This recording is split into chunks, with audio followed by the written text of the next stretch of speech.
వార్తల్లో చూసే ఉంటారు. మార్చి 18వ తారీఖు అనగా కొన్ని రోజుల క్రితం స్పేస్ నుండి, అంతరిక్షం నుండి 2 ఆస్ట్రోనట్స్ని, వ్యోమగాముల్ని వారు భూమి మీదకి తీసుకొని రావడం జరిగింది. ఇదిగో మీకు స్క్రీన్ మీద కనపడుతున్నారు కదా. వారెవరు అంటే, ఒకటి సునీత విలియమ్స్. ఆ యొక్క సునీత విలియమ్స్, అదేవిధంగా సునీత విలియమ్స్తో పాటు పక్కన బుచ్ విల్మోర్ అనేటువంటి వ్యక్తి కనపడుతున్నాడు. ఈ ఇద్దరు కూడా అంతరిక్షం నుండి ఈ భూమి మీదకి ఒక మిషన్ ద్వారా సురక్షితంగా తీసుకొని రాబడ్డారు.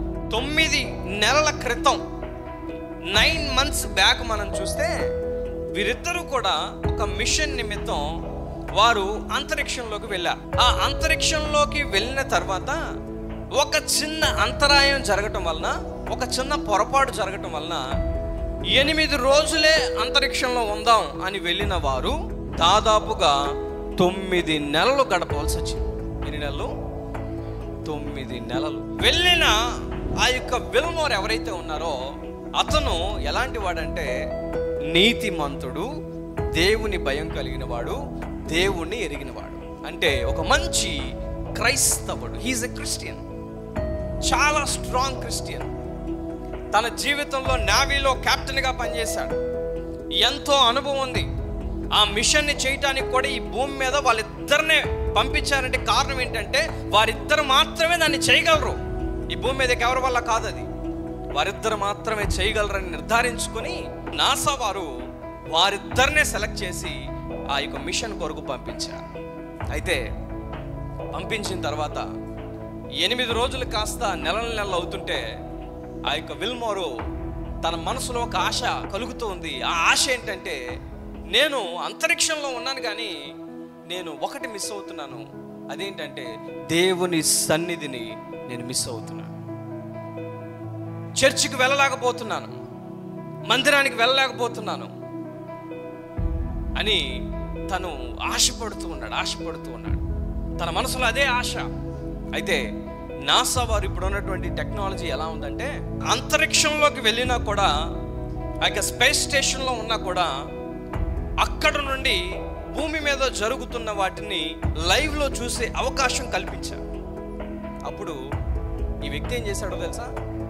మన ఆరాధన ఎలా అయితే జరుగుతుందో అలాగే ప్రతి ఆదివారం అమెరికాలో ఆ యొక్క సంఘం, ఏ సంఘానికైతే ఆయన చెందినవాడో ఆ సంఘం ఆరాధన జరుగుతున్నప్పుడు ఆయన అంతరిక్షంలో ఉండి లైవ్లో దేవుని ప్రసన్నతను చూస్తూ ఆయన భక్తి జీవితాన్ని కొనసాగించాడు. గట్టిగా చప్పట్లు కొట్టి దేవుని నామమున పలుకుదాం. హల్లెలూయా.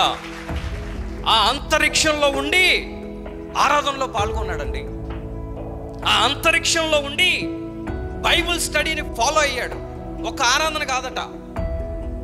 మీరు ఆయన గురించి తెలుసుకుంటే కేవలం ఆదివారం ఆరాధన కాదు, ప్రతిరోజు జరిగే బైబిల్ స్టడీస్ ఏదైతే ఉంటాయో ఆ బైబిల్ స్టడీస్లో కూడా అటెండ్ అయ్యాడట. ఎంత ఆశ్చర్యం! ఒక నీతిమంతుని ఆశ ఎలా ఉంటుందంటే, దేవుని సన్నిధిని అనుభవించాలని ఆశ ఉంటుంది. ఎవరికి? నీతిమంతుడికి. భక్తిపరుని ఆశ ఎలా ఉంటుంది. అయితే ఆ స్పేస్ స్టేషన్లో ఎలా ఉంటుంది? గ్రావిటీ లేని కారణంగా రోజుకి అనేక గంటలు వ్యాయామం చేయందే, ఎక్సర్సైజ్ చేయందే మంచి ఆరోగ్యాన్ని కలిగి ఉండలేరు. కనుక వారి బాడీలో ఎలాంటి మేజర్ చేంజెస్ రాకుండా ఉండాలంటే కొన్ని గంటల సేపు ఆ యొక్క అంతరిక్షంలో వారు ఎక్సర్సైజ్ చేయాలి. ఆ ఎక్సర్సైజ్ చేయకపోతే వారి యొక్క బాడీ కంట్రోల్లో ఉండేటువంటి అవకాశం లేదు. చాలా మితమైన ఆహారం, చాలా మితమైనటువంటి నీరు, ఎంతో ఇబ్బంది పడుతున్నటువంటి పరిస్థితి. ఆ సమయంలో కూడా అన్ని గంటలు ఎక్సర్సైజ్ చేస్తూ, వ్యాయామం చేస్తూ కూడా దేవుని సన్నిధి ఏమాత్రము కూడా వదులుకోలేదట. అందుకే రీసెంట్గా ఎప్పుడైతే మరొక మిషన్తో వారు ఆ యొక్క 2 ఆస్ట్రోనట్స్ని తెచ్చే ప్రయత్నం చేసినప్పుడు ఆ వ్యక్తికి మైక్ ఇచ్చి, నువ్వు 9 నెలలు నీ యొక్క అనుభవం ఏంటని చెప్తే, ఈ 9 నెలలు నేను చెప్పేది ఒకటే అండి, తిరిగి నా రక్షకుడైన యేసుక్రీస్తుని నేను మహింపరుస్తున్నాను. ఆయన ఉద్దేశం లేనిదే ఇవన్నీ కూడా జరగదు. ఆలస్యమైనా కూడా అది దేవుని చిత్తంలో ఉంది, దేవుని ప్రణాళికలో ఉందని ఆ వ్యక్తి ఈ ప్రపంచం మొత్తానికి కూడా యేసుక్రీస్తు గురించి, తన విశ్వాసం గురించి వెల్లడించారు. గట్టిగా చప్పట్లు కొట్టి ప్రభువుని మహిమపరచండి. హల్లెలూయా. నీతిమంతుని ఆశలా ఉంటుంది, నీతిమంతుని ఆశలా ఉంటుంది.